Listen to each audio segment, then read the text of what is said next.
Assalamualaikum warahmatullahi wabarakatuh. Waalaikumsalam warahmatullahi wabarakatuh. Alhamdulillah. Alhamdulillah. Wa ala alihi wa sahbihi wa man la ilaha illallah wa asyhadu anna Muhammadan wa rasuluhu. Allahumma shalli wa sallim wa barik ala Muhammadin wa ala alihi wa sahbihi ajma'in, amma ba'd. Ya ayyuhalladzina amanu ittaqullaha haqqa tuqatih wa la tamutunna illa wa antum muslimun. Baik Bapak sekalian, rahimakumullah. Alhamdulillah, segala puji bagi Allah, salawat dan salam senantiasa dilimpahkan kepada panutan kita Rasulullah Muhammad sallallahu alaihi wasallam, pada segenap keluarganya, para sahabatnya dan seluruh umatnya sampai akhir zaman. Semoga Allah Subhanahu wa taala menjadikan pertemuan maghrib ini jadi pertemuan yang betul-betul membawa kebaikan, membawa keberkahan. Ada ilmu yang kita harapkan terus bertambah disertai dengan pemanfaatannya. Ada iman yang terus menguat disertai dengan buah berupa amal-amal solihnya. Dan tentu berharap juga hati kita semakin berpaut dalam ikatan ukhuwah Islamiyah, dan berharap pula bisa mengumpulkan kembali kita nanti di jannahnya. Baik Bapak sekalian, insyaallah sadayana dalamam ya. Alhamdulillah. Dan malam ini kita masuk ke hadis dari Abu Hurairah ya. Ya. An Abi Hurairah radhiyallahu anhu. Dari Abu Hurairah radhiyallahu anhu. Qala berkata Abu Hurairah, qala bersabda Rasulullah sallallahu alaihi wasallam. Sabda Rasul, aktsaruma, perkara yang paling banyak, yudkhilu, memasukkan, al-jannata, ke dalam surga, taqwallahi, adalah takwa kepada Allah, wa husnul khuluqi, dan husnul khuluq, baik akhlak. Akhrajahu, mengeluarkan terhadap hadis ini At-Tirmidzi, Imam At-Tirmidzi, wa sahhahahu, dan mensahihkan terhadap hadis ini Al-Hakim, Imam Hakim. Bapak sekalian, di hadis ini masih berbicara tentang keutamaan akhlak.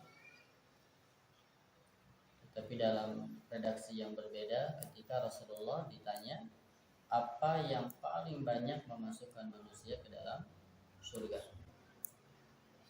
ma aktsaru ma yudkhilul jannah, apa yang paling banyak memasukkan ke dalam surga. Maksudnya ma huwa syai' alladzi yakunu sababan lidukhulil jannah, perkara apa yang menjadi sebab masuknya ke dalam surga. Kebanyakan orang masuk surga itu disebabkan apa? Dan jawaban Rasul ada dua, taqwallah wa husnul khuluq, bertakwa kepada Allah dan husnul khuluq. Nah, sebetulnya garis besarnya ada hablum minallah, ada hablum minannas. Kalau gambaran hablum minallah itu di taqwallah, yang berikutnya hablum minannas berkenaan dengan husnul khuluq. Takwa ini kalimatun jami'atun li fa'li ma amara Allah bih. Kalimah yang mengumpulkan bagi perbuatan melakukan perkara yang diperintah Allah dan meninggalkan perkara yang dilarang oleh Allah. Maka kita menemukan definisi ulama berkenaan dengan takwa itu imtitsalu awamirillah wajtinabu nawahi, melaksanakan perintah-perintah Allah dan menjauhi larangan. Ya, ini definisi yang sering kita temukan. Takwa ini diambil dari kata wiqayah. Wiqayah itu dari waqayaki wiqayatan, penjagaan, yang memelihara, sehingga seseorang atau manusia menjadikan antara dia perkara yang bisa menjaganya min adzabillah, dari siksa Allah Subhanahu wa taala. seperti helm itu untuk penjagaan ketika terjadi sesuatu yang tidak diinginkan. Nah itu wiqayah. Nah, begitu juga dengan takwa yang menjaga dia antara dia dengan neraka sehingga tidak menjadi penghuni neraka. Dan tidak ada yang bisa menjaga dari azab Allah kecuali perkara yang Allah perintahkan dikerjakan, perkara yang Allah larang ditinggalkan. Jadi sesuatu yang menjadikan Allah murka, sesuatu yang menjadikan Allah mengazab ya karena perintahnya tidak dikerjakan, larangannya malah dikerjakan. Gitu. Nah inilah yang disebut dengan takwa. Yang kedua berkenaan dengan husnul khuluq, baik akhlak, baik budi pekerti. Kita sudah banyak menjelaskan ya berkenaan dengan hadis-hadis yang berkaitan dengan husnul khuluq. Bahkan Bapak sekalian kalau kita perhatikan ya husnul khuluq ini bagi orang yang beriman itu bisa menjaga dan terus menambah amal-amal, pahala dari amal. Sedangkan su'ul khuluq itu bisa menghapus atau menghabiskan pahala dari amal-amal. Jadi kalau orang yang rajin ibadah tapi kemudian akhlaknya tidak baik, maka akhlak tidak baik itu bisa merusak pahala dari amal-amal dia. Sedangkan kalau orang ibadahnya biasa-biasa lalu memiliki akhlak yang baik, nah ibadah yang biasa itu akan terjaga, lalu akhlak yang baik akan menambah pahala. Maka wajar kalau kata Rasulullah ada orang di surga kedudukannya begitu tinggi, derajatnya begitu mulia, itu disebabkan oleh akhlaknya. Bahkan disebutkan wa innahu la dhaiful ibadah. Padahal dia lemah ibadahnya. Jadi ibadahnya standar, enggak spesial, tapi akhlaknya baik. Gitu. Ibadahnya enggak spesial, ya bahkan bisa jadi ada orang yang ibadahnya hanya melakukan yang wajib saja. Dia belum sibuk dengan amalan yang sunnah. Ya, kalau saum hanya Ramadan saja, dia belum dengan saum-saum yang sunnah. Tetapi bagusnya akhlak dia membuat orang lain bahagia, membuat orang lain tersenyum, membuat orang lain jadi ringan permasalahan. Nah itu yang kemudian akan menjadikan tambahan-tambahan. Modal pokoknya kokoh, lalu dia dapatkan tambahan dari akhlak yang baik. Dan akhlak yang baik itu bukan satu kali melakukan, tapi sebanyak orang yang merasakan kebaikan. Jadi sebanyak orang yang merasakan. Kalau di satu kali kita berkumpul lalu ada 100 orang dan mereka senang dengan keberadaan kita, kebayang tidak? Mereka mendapatkan manfaat dari kita, berarti 100 orang itu sudah menjadi kebaikan bagi kita. Apalagi kalau yang 100 orang itu tergerak untuk melakukan kebaikan sebagaimana yang kita lakukan, akan menjadi pahala yang terus mengalir. Nah ini maka jangan sampai bagusnya ibadah kita itu hilang gara-gara akhlak yang tidak baik. Ya, saya juga sering mengutip bagaimana riwayat Imam Ahmad, ya Rasul, si ibu ini malamnya salat tahajud, siangnya saum sunnah, tapi dia menyakiti tetangganya. Kata Rasul, dia finnari, dia di dalam neraka. Ya, lalu ya Rasul, si ibu ini ibadahnya biasa-biasa, tapi dia baik kepada tetangganya. Jadi tetangganya tidak tersakiti. Apa kata Rasul? Dia fil jannah. Ini mudah-mudahan jadi pengingat gitu ya. Jadi apa yang paling banyak memasukkan ke dalam surga? Takwa dan husnul. Lalu berikutnya, ya, selain bertanya tentang apa yang paling banyak, kalau kita baca di hadis yang lain, kebalikan. Ya, kebalikannya. Perkara apa yang paling banyak memasukkan orang ke dalam neraka? Ya. Jadi Rasulullah Shallallahu Alaihi Wasallam ditanya apa yang paling banyak memasukkan orang ke dalam neraka. Wa aktsaru ma yudkhilun nasa nara al-fammu wal farj. Jadi yang paling banyak memasukkan orang ke dalam neraka itu al-fammu, lisan, wal farju dan kemaluan. Ya, maka ya Rasul dia rajin ibadah, tapi lisannya menyakiti, mengganggu tetangganya. Gitu. Bapak sekalian, Di dalam hadis, kalau di dalam hadis arba'in itu ya ada berkenaan dengan pintu-pintu kebaikan. Dalam hadis Imam At-Tirmidzi, Mu'adz bin Jabal radhiyallahu anhu itu bertanya kepada Rasulullah, "Ya Rasul, akhbirni bi amalin yudkhiluni al-jannah wa yubaiduni anin nar." Wahai Rasul, beritahu aku perkara yang bisa memasukkan aku ke surga dan menjauhkan aku ke dalam neraka. Kalau pertanyaan sahabat itu luar biasa. Ya, jadi orientasinya itu betul-betul akhirat. Jadi kesuksesan terbesar itu terbayang oleh mereka adalah ketika bisa masuk ke dalam surga, ketika selamat dari neraka. Jadi tidak hanya sebatas obsesi dengan dunia. Maka seperti Abdurrahman bin Auf, ketika dunia dimudahkan oleh dia, lalu melihat sahabat-sahabat dia yang miskin, padahal dia lebih baik, padahal dakwahnya dia lebih baik, maka malah dia mempertanyakan dirinya, takut kemudahan ini seperti jadi panyumpun, dan takut kemudahan ini semua nikmat yang Allah berikan yang kelak di akhirat tidak diberikan. Jadi ketika dunia begitu mudah diberikan, itu malah dia mempertanyakan, sieun engke di akhirat teka bagian. Sedangkan sahabat-sahabatnya dalam mata dia, di pandangan dia lebih baik dari dia, ternyata dalam keadaan tidak seberuntung dia. Wafat, kain yang dipakai untuk menutupi dirinya ditarik ke atas, kaki terbuka, tarik ke bawah, kepala terbuka. Padahal menurut dia orang ini lebih baik dari saya. Tapi seperti itulah, saya takut kemudahan ini, nikmat yang banyak ini sudah Allah berikan kepada saya di dunia, lalu kelak di akhirat tidak kemudian. Gitu, ya. Dan Rasulullah menjawab dengan yang seperti rukun Islam, ibadah-ibadah pokok. Ya, ada beribadah kepada Allah tidak menyebutkannya, lalu sholat, kemudian zakat, saum Ramadan, ibadah haji. Jadi ini ibadah-ibadah pokok yang kata Rasulullah, engkau telah bertanya sesuatu yang besar. Jadi apa yang bisa masukkan ke surga, menjauhkan dari neraka? Rasul menjelaskan rukun Islam.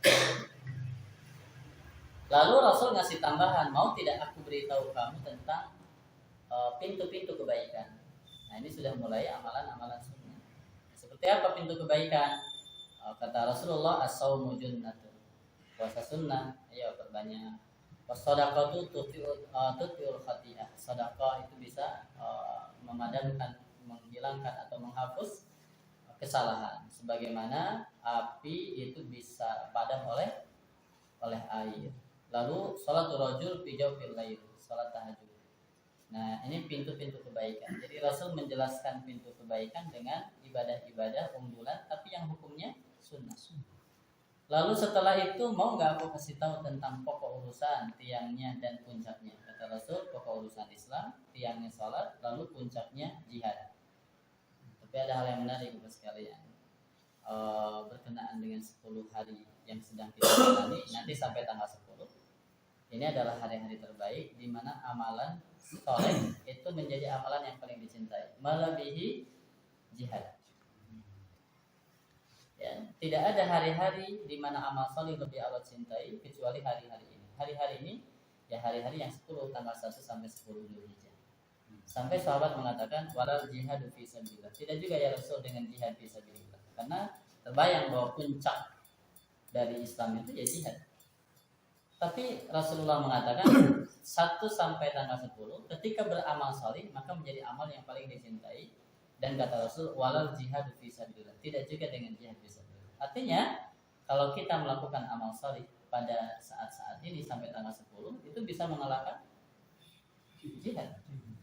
Kecuali seseorang kharaja bi nafsihi wa malihi tsumma lam yarji min dzalik bi syai'.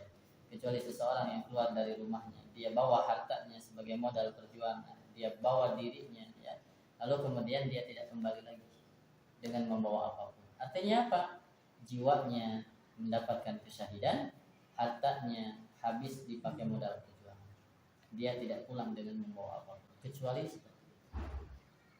Nah, jadi Bapak sekalian, nah ini puncak ya. Tapi sekali lagi mumpung ya amalan-amalannya mangga di saum mangga, karena saum itu termasuk amal soleh. Jadi terkedah momentari bisa anu saum di tanggal 1 sampai tanggal 8 halus gitu ya. Kalau tidak minimal Senin Kamis, dan kalau tidak minimal tanggal 9, karena kata Rasul siyamu yaumi arafah ahtasibu 'ala Allah ayyukaffira as-sanah allati qabla was-sanah allati ba'da. Jadi puasa 1 hari itu aku berharap kepada Allah bisa menghapus dosa 1 tahun sebelum, 1 tahun sesudah.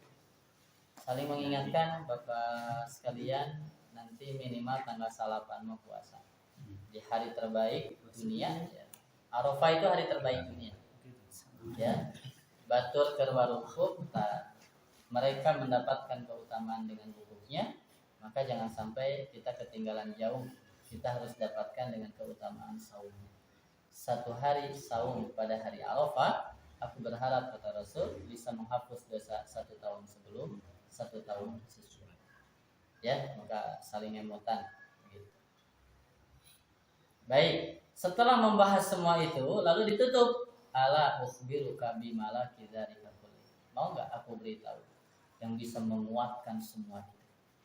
Jadi setelah membahas yang wajib, membahas yang sunnah, lalu kemudian sampai membahas pokok urusan tiang dan puncaknya, mau enggak aku kasih tahu yang menguatkan dari semua itu. Kemudian Rasul, para sahabat mengatakan, tentu ya Rasul, dan Rasul kuffa alaika hada, tahan oleh kalian ini. Rasul berisyarat dengan lisannya, fa akhadha bi lisani. Rasul berisyarat ya, ngambil memegang lisannya, kemudian kamu jaga lisanmu. Itu yang menjaga dari semua yang tadi disebut. Maka ada sahabat yang mengatakan, ya Nabi Allah, wa inna la mu'akhiduna bima natakallam bih. Apakah kita ini disiksa gara-gara yang kita ucapkan? Kata Rasul, sakilat ummuka. Ini diartikan ibumu, kehilanganmu, kan gitu sebetulnya ya. Jadi seperti apa bahasanya? Bukan celaka engkau lah. Kalau bahasa sempral mungkin gitu, celaka engkau ya. Tapi sesungguhnya artinya alangkah sedihnya ibumu kehilanganmu. Tidaklah seseorang ya, diterungkupkan atas wajahnya di dalam neraka illa hasaidu alsinati, kecuali dari akibat atau hasil ucapan-ucapannya. Begitu ya. Jadi Rasulullah SAW sampai mengatakan demikian. Maka apa yang paling banyak memasukkan ke dalam neraka? Yang pertama kali disebut Rasul. Sekali lagi, setelah kewajiban, rukun Islam, lalu amalan-amalan sunnah, lalu dijelaskan tentang pokok, tiang, dan puncak. Dan Rasul, mau nggak aku kasih tahu yang bisa menguatkan dari semua? Dan Rasul memegang lisan. Ini jaga olehmu lisan. Maka ada istilah apa? Salamatul insan fi hifdzil lisan. Mulutmu harimau. Baik. Oke. Nah ini Bapak sekalian, karena lisan ini punten, lisan ini beda dengan anggota badan yang lain. Lisan ini begitu mudah dan tercapai. Ya, beda dengan kaki, dengan ini. Nah, kalau lisan ini begitu mudah mengucapkan dan tidak susah, mudah dan tidak mudah capek. Beda lamun tangan, kaki dan sebagainya. Itu mudah. Tapi hari lisan mah, nah, itu yang kadang-kadang perkara yang dianggap mudah itulah yang akhirnya membuat kita jadi celaka, gitu ya. Karena jadi kurang hati-hati. Yang kedua, yang paling banyak masukkan ke dalam neraka itu adalah al-faraj, kemaluan. Yang dimaksud adalah menghindari perbuatan zina. Baik Bapak sekalian, ini bagian yang pertama ya. Riwayat Imam At-Tirmidzi dan disahihkan oleh Imam Hakim. Berikutnya masih dari Abu Hurairah radhiyallahu anhu. Qala Rasulullah sallallahu alaihi wasallam, innakum latasa'unan nasa bi amwalikum. Sesungguhnya kalian tidak akan mampu menyenangkan hati manusia bi amwalikum dengan harta-harta kalian. Kita tidak akan bisa menarik hati orang sehingga mereka menyenangi kita hanya dengan harta kita. Lau anfaqta ma fil ardi jami'an ma allafta baina qulubihim. Kalau kita menginfakkan seluruh harta yang dimiliki sampai harta itu sepenuh bumi contohnya, ma'alaf tabaina qulub, kita tidak akan bisa menyatukan hati mereka. Kalau menyatukan fisik untuk berkumpul bisa, tapi untuk membuat hati mereka senang dan tertarik dengan kita itu tidak bisa.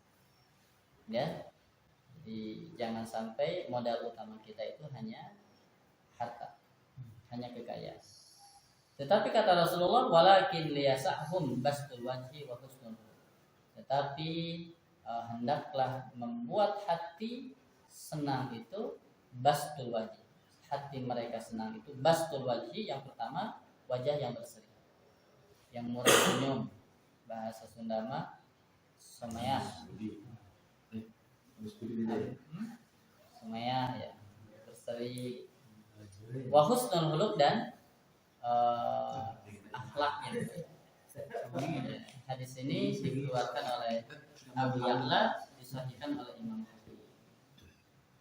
Nah, ini Bapak sekalian, kalau hanya untuk mengumpulkan, hanya untuk kebutuhan sesaat, ya bisa.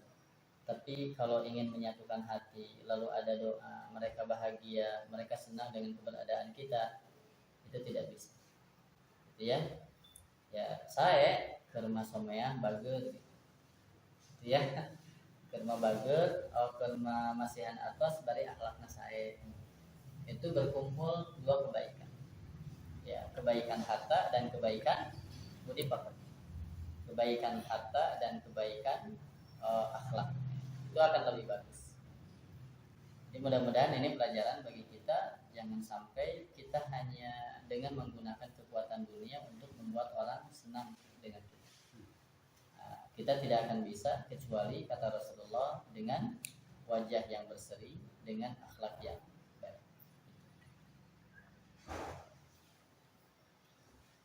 Ya, saya yakin Bapak sekalian juga biasa bagaimana menilai. Nah, bisa jadi kan senang di saat menerimanya, tapi setelah itu mencaci maki. Gitu. Karena hanya butuh sesaat saja. Tapi yang kita harapkan bukan itu. Jadi bagaimana terus berkelanjutan, bahkan sampai akhirnya ya berharap ada ikatan hati yang terus-terusan. Nah, dalam Tuhfatul Kiram nih dijelaskan hadis ini berkenaan dengan husnul khuluq wa bastul wajhi wa talaqah, ada berseri gitu ya, kemudian lemah lembut, itu bisa taqumu maqam as-sadaqah. Ternyata semua itu berkedudukan seperti sedekah. Nah, kita temukan juga kan bahasa Rasulullah, tabassumuka fi wajhi ahika laka sedekah. Senyummu di hadapan saudaramu adalah sedekah. Ya. Dan Rasulullah sangat menganjurkan itu. Karena senyuman, akhlak yang baik itu yajlibut tawadud. Itu bisa melahirkan saling menyayangi, bisa melahirkan tahabub, saling mencintai, bisa melahirkan al-ulfah, jiwa yang lembut yang saling berikat, ya, bisa melahirkan al-mahabbah bainal muslimin, cinta di antara kaum muslimin, begitu. Ya, mudah-mudahan ini sangat penting bagi orang-orang yang tentu punya kepentingan untuk terus menyebarkan kebaikan. Jadi jangan sampai kita membeli mereka hanya dengan harta-harta kita. Kita ingin membeli hati mereka, bukan membeli badan mereka. Gitu ya. Dan kalau hati yang nyambung ya dengan hati lagi. Hati itu nanti terpancar pada wajah di antaranya. Kalau hatinya baik, maka lihat saja wajah. Kalau hatinya bahagia, maka tinggali wajah lagi enakan. Ya. Jadi pelajaran di dalam syarah Bulughul Maram dan Tuhfatul Kiram demikian. Bahkan beliau menyampaikan bahwa ini berkedudukan sama dengan sedekah. Karena memang sedekah itu tidak hanya dengan harta, karena sedekah itu bisa dengan semua perkara. Sampai kita baca zikir saja itu sedekah. Tasbih sedekah, takbir sedekah, tahmid sedekah. Kita ngeberesan sendal sedekah, ngebersihan masjid sedekah. Itu luar biasa. Itu mana? Bisa masuk amalan-amalan sedekah. Termasuk di hadis ini adalah wajah yang berseri. Berikutnya, Bapak sekalian, hadis yang ketiga. Hadis yang ketiga, Wanhu dari Abu Hurairah radhiyallahu anhu. Jadi 3 hadis ini diriwayatkan oleh Abu Hurairah dari Abu Hurairah. Kalau berkata Abu Hurairah, qala Rasulullah sallallahu alaihi wasallam, al-mu'minu mir'atul mu'min. Mukmin itu mir'atul mukmin, cermin orang mukmin yang lain. Kalau perempuan itu mar'ah. Kalau cermin mir'ah. Karena yang biasa senang bercermin perempuan. Jadi sangat dekat gitu. Kalau cermin mir'ah, kalau perempuan mar'ah. Jadi Bapak sekalian, nah ini kekhasan bahasa Arab. Kamu lamun kurang bacana bari harkatan gitu ya. Budak-budak kan yang penting mah jika bahasa Arab gitu. Padahal baris itu, harkat itu bisa merubah ke makna. Coba gara-gara dari mar'ah ke mir'ah itu jauh. Hadis ini membuat ini Bapak sekalian ya. Kalau kita bahasa mir'ah, cermin ya. Karena cermin itu gambaran yang paling jujur tentang diri kita. Karena cermin tidak akan melahirkan gambar kecuali yang ada dari diri kita. Jadi lamun orang ngaca gitu, maka apa yang ada di diri itulah yang ada di cermin. Lamun dina cermin aya nu hideung gitu, entah ngebersihan cerminna. Oh gitu ya. Oke. Jadi gambaran yang paling jujur itu ya di cermin. Ketika kita berada di hadapan cermin, gak mungkin cermin itu melahirkan gambar yang berbeda dengan kita. Ya, bajunya warna putih di cermin jadi warna hijau gitu. Gak mungkin. Yang paling jujur ya. Tidak lebih, tidak kurang.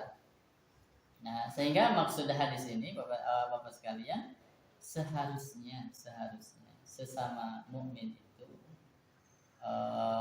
saling menasihati. Karena tidak ada yang paling jujur terhadap saudaranya kecuali saudara mukmin itu sendiri, seharusnya. Cuma kadang-kadang kan kita mah lamun deket teuing asa teu wani gitu. Lamun jauh teuing bisa jadi masalah gitu ya. Bahasa lemes ge katampina jadi saya. Tapi secara teorinya tidak demikian. Harusnya bahwa kita ini ya saudara kita. Saudara kita ini adalah kita. Sehingga kita berharap kebaikan kita itu ya didapatkan juga oleh saudara. Maka ketika saudara kita sakit, harusnya kita tidak senang dengan sakitnya saudara. Kita juga harus sakit karena dia adalah bagian dari kita. Kalau kita perhatikan hadis yang lain bahwa Rasul mengibaratkan kita dengan saudara kita itu adalah kal jasadi wahid, seperti satu jasad. Jadi kalau yang satu sakit maka yang lain akan mengobati. Harusnya begitu. Ya. Jadi seorang mukmin wajib memberi nasihat kepada saudaranya karena tidak ada yang lebih jujur seharusnya kecuali saudaranya itu sendiri. Maka kalau ingin kita memuhasabah diri, di antaranya tanyalah kepada saudara kita yang muslim. Kalau ingin mengetahui diri kita, maka tanya. Karena biasanya kami orang ke diri orang kadang-kadang ketutupan. Tapi kalau orang lain begitu jelas melihat. Gimana peribahasa gajah di pelupuk mata tidak kelihatan, semut di seberang sungai kelihatan. Ya. Nah, ini teorinya Mas. Ya. Jadi seharusnya di antara kita saling meminta pendapat, saling meminta nasihat, bahkan saling memberi nasihat. Baik, 3 hadis, ada waktu 5 menit sebelum Isya. Ada yang mau disampaikan, Mangga? Assalamualaikum warahmatullahi wabarakatuh. Waalaikumsalam. Ini Ustaz berkenaan dengan hadis yang pertama tadi dibacakan, yang dari Abu Hurairah itu, yang paling banyak memasukkan seseorang ke surga itu adalah takwa kepada Allah dan akhlak yang baik. Ada satu riwayat yang sampai ke telinga saya bahwa konon katanya masuknya seseorang ke surga itu karena ridho Allah gitu. Atau Anda pernah cerita populer yang tahu cerita itu benar atau tidak? Di suatu masa dijelaskan bahwa seorang pelacur gitu bisa masuk surga katanya ngasih minum seekor anjing gitu. Nah, lalu saya mengutip dari sebuah hadis yang disampaikan oleh Imam Muslim, kurang lebih seperti ini, saya maaf takut salah bacanya. Tidak ada amalan seorang pun yang bisa memasukkan ke dalam surga dan menyelamatkan dari api neraka, tidak juga denganku kecuali dengan rahmat dari Allah. Ya. Nah, kalau redaksi dari Abu Hurairah itu adalah underline-nya takwa gitu. Kalau dari Muslim, hadis riwayat Muslim nomor 2817 adalah rahmat Allah. Nah, bisa minta tolong dijelaskan dua hadis tersebut yang saya pikir Muslim sama Abu Hurairah salah satu dua orang yang luar biasa lah dalam meriwayatkan hadis. Begitu Ustaz. Terima kasih. Baik Bapak sekalian, turnuhan jazakallah. Berkenaan dengan hadis yang tadi bahwa seseorang tidak masuk surga dengan amal-amal kecuali karena rahmat Allah. Bahkan sahabat sampai bertanya, wala anta ya Rasulullah, wala an illa ayyataghammadani Allah bi rahmatin wa fadli. Kecuali Allah meliputi aku dengan karunia dan dengan rahmat dan karunia. Artinya Rasulullah yang luar biasa ibadahnya, yang kita tidak sangsikan, yang malamnya tidak pernah lepas dari zikir, dari sholat, mengatakan demikian. Tapi perhatikan bahasa Allah di dalam Al-Quran, inna rahmatallahi qaribun minal muhsinin. Rahmat Allah itu dekat dengan orang-orang yang berbuat baik. Takwa itu ihsan, akhlak yang baik itu ihsan. Jadi secara keyakinan mukmin bahwa kita masuk ke dalam surga itu bukan oleh amal-amal kita, oleh rahmat Allah. Tetapi secara lahiriah kita dituntut oleh Allah untuk mendapatkan rahmat, dan rahmat Allah itu didapatkan dengan amal saleh. Amal saleh yang paling banyak masukkan ke surga adalah takwa dan budi pekerti yang baik. Begitu. Jadi secara keyakinan bahwa Rasulullah mengatakan kita masuk surga itu bukan oleh karena amal, oleh karena kalau hitung-hitungan ya isin salat kita kalau dihitung dengan nikmat Allah tahu naon. Kalau salat hanya untuk membeli napas saja jika nama mau cukup, gitu kan? Maka ada kisah bagaimana orang yang ibadah 500 tahun ke maksiat cicing fokusnya ibadah. Semalam sudah disiapkan buat makanannya dan sebagainya. Fokus di tengah lautan ibadah 500 tahun. Lalu kemudian ketika di akhirat kau masuk karena rahmat. Enggak ya. Saya ini pantas 500 tahun saya ibadah kepada Engkau. 500 tahun saya ibadah. Kata Allah seret dia. Setelah itu seret. Lihat amal 500 tahun awan-awanan di hadapan Allah. Baru dia sadar saya masuk surga karena rahmat Allah. Maka saya dalam pemahaman saya tidak bertolak belakang. Secara itikad di hati isin orang teh asup surga ngaku menang amal. Da amal orang teh wana-wana dibanding karunia Allah yang besar. Ya, maka kunaon orang asup surga ku rahmat Allah. Dan kita ini berusaha untuk mendapatkan rahmat Allah. Itu pula yang diyakini oleh para pendahulu bangsa ini. kita membaca bagaimana perjuangan mereka, bagaimana gerilya mereka, bagaimana peperangan yang mereka sampai 350 tahun sampai dan sebagainya. Tapi ketika merdeka dia tidak mengatakan karena perjuangan kita yang gigih maka kita menjadi merdeka. Apa yang mereka katakan? Atas berkat rahmat. Nah, jadi secara etika gitu. Tapi salah etika gitu, tapi terhadap gitu. Makanya Allah katakan rahmat Allah itu qaribun minal muhsin. Dekat dengan orang-orang yang berbuat baik. Nah, target kita bagaimana mendapatkan rahmat itu sehingga rahmat itulah dimasukkan ke dalam surga. Dan perbuatan baik itu ya secara hablum minallah, ya, taqwa Allah itu tadi. Gambaran di sini ya, secara hablum minannas ada khuluq, ada husnul khuluq. Nah, berkenaan dengan kisah tadi, nah inilah dahsyatnya husnul khuluq.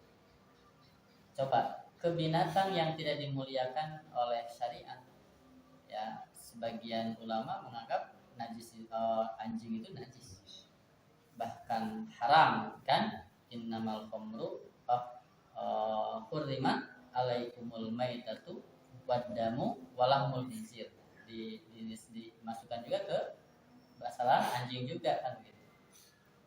Nah, tapi ketika seseorang memiliki kelembutan hati, merasakan apa yang diderita oleh makhluk Allah. Ini bukan ini ya, bukan ukhuwah Islamiyah. Tapi ini mah sudah ukhuwahnya melihat makhluk Allah.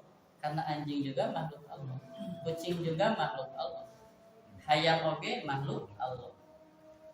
Memiliki kanyaah ka makhluk Allah itu Allah jadikan menjadi wasilah diampuni dosa dan mendapatkan surga Allah Subhanahu wa taala. Begitu. Jadi Bapak sekalian, ini dahsyatnya akhlak. Meskipun kepada binatang, apalagi kalau kepada manusia. Jadi perbuatan baik kita kepada makhluk Allah yang masih hidup itu akan mendapatkan pahala. Apapun makhluk Allah yang hidup. Karena bisa jadi Bapak tuh jadi wali teh gara-gara kecoa. Nunggu 2 jam cicing kieu teh bisa udang-udang. Kieu nggak sampai cicing geus pasrah gitu. Kalau sama Bapak tadi udang jeung luar biasa kira-kira itu bahagianya. Buru-buru mendakan istrina kan gitu. Lalu dia bilang, "Wah, saya tadi diselamatkan." Jadi Bapak sekalian, upami emot kalinya. Karena kita tidak tahu amalan apa yang melahirkan kasih sayang Allah. Gak tahu. Bisa jadi hal yang dianggap oleh kita sepele, bukan zikir kita, tapi sendal ini acak-acakan enak dipandang, lalu sebelum masuk dirapikan. Bisa jadi demikian. Bisa jadi ya Sapira cuma ngasih teh gitu di saat orang lain kehausan. Wah, luar biasa.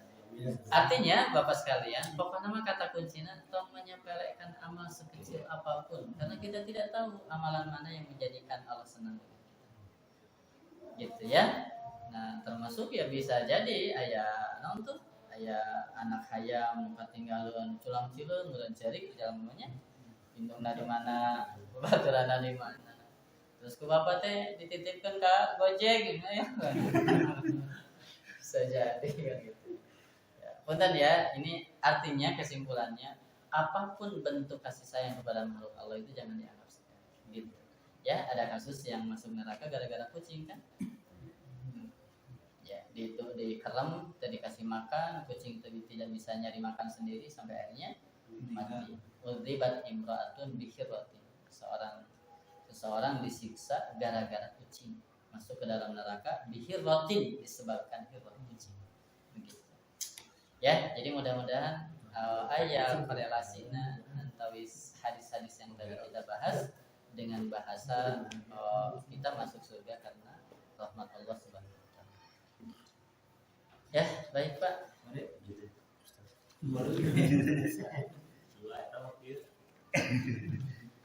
Ya, ini di hadis yang kedua ya disebutkan bahwa cukup dimuliakan dengan wajah yang berseri dan akhlak yang mulia. Bahkan itu tuh sepaket atau mungkin bertolak belakang wajah berseri tapi akhlak yang jelek atau wajahnya aplikasi gitu, tapi akhlaknya baik. Ya. Urut. Sama-sama itu tuh satu paket. Jika kita berharap orang senang dengan kita, orang jadi tertarik kepada kita, maka setiap apa yang kita berikan itu disertai dengan wajah yang berseri, lalu akhlak kita yang baik. Maaf Pak ya, kumaha karaosna. Saya dapat cerita. Baik, kebayang enggak? Ketika ini orang sudah taruh jadi pemateri, lalu kemudian nih bagian kamu karena pakai manajemen. Bahasa itu mah ayo nih datang ke imah seberapa kali kita. Saya mau enggak, tapi sekian persen, sekian buat manajemen, sekian buat. Kebayang enggak? Sudah capek lalu kemudian dikasih bari dialungkan. Iya. Ya. Kenapa? Karena bisa jadi tim ini tidak menganggap ustadz ini ya ustadz. Oh, Dia teman kerja. bisnis. Iya.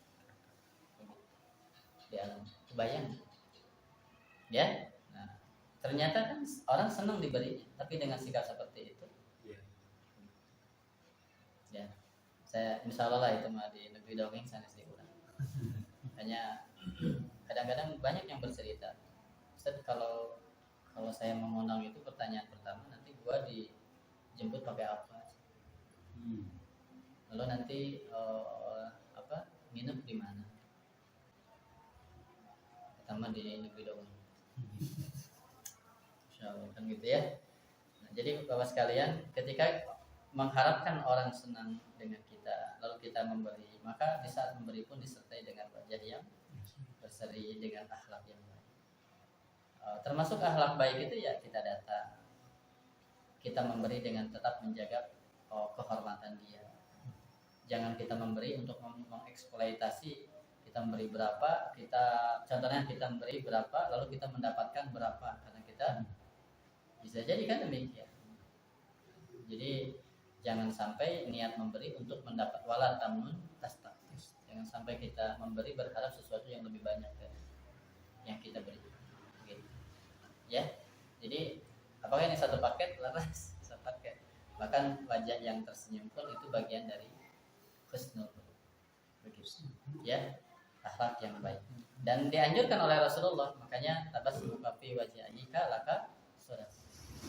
Senyummu di hadapan saudaramu itu termasuk sedekah. Wallahu a'lam. Terus ya, versi Nagetas juara.